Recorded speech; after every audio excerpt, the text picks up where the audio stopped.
you cannot understand anything. You cannot understand where you are from, where you're going, unless you understand the cultural context of where you are living.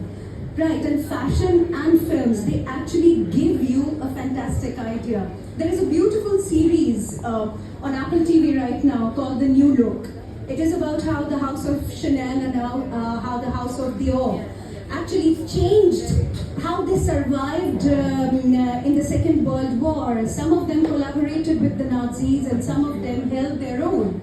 Right, so fashion, and when the Second World War was over, Christian Dior actually brought out the new look, his collection, which changed the definition and the vocabulary of fashion once and for all. But what was that rooted in? It was rooted in assertion of identity, the quintessential French identity, which was bombarded quite literally by the Nazis for a good 6-7 years. So France was coming on its own, as reasserting itself as the capital, the global capital of culture. There's a certain thing that was in my mind which I wanted to write about, and since the protagonist Leila, she belongs to the pre-independence days. She grew up in those times, and I needed to, since this was her story, I needed to give her a background which belonged to the British times.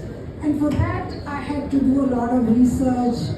I went to the Gymkhana library, sat down with coffee and toast, and I would weave all the historical facts that I gathered from the library, and I would weave them into my story.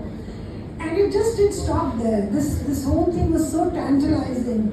Once I delved into the past, I felt I needed to know more.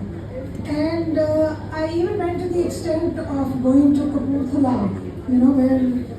where she grew up, which is supposed to have grown up there. So I went to Qutub, saw the Haveli. It was dilapidated, but I visualized it, how it would have been in those days. So that's how I described it. I went to see the Buckingham Palace. I had seen it before, but now, while writing the book, it was with that particular perspective that I went there. And took note of everything. So now it is out and out of fiction, but since there are so many historical facts woven into it, since it has a historical background, and when you read it, it's a total fiction. But the facts and figures from the past, from the British times, and even after that, they have been retained. They're just the same. So that was the authentic background that was created, and that's how people say that it leaves a picture in your mind.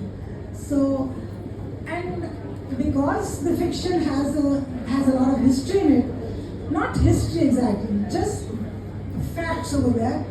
It goes on as a story. There is nothing historical over there. No history described there.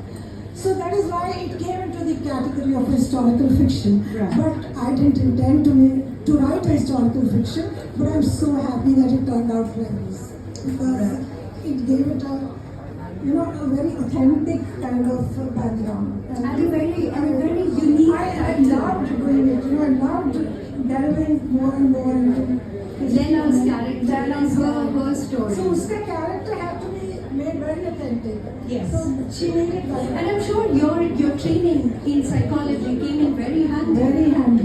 Because you understand people, you understand how they think, how they would have reacted in a particular situation. Yeah, maybe emotions are my forte. So to describe those is something I love doing, and that's what I've done in the book.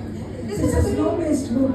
So. Walking in my Balenciennes, trying to bring out the fabulous. Cause I give a fuck way too much. I'ma need like 2 shots in my cup.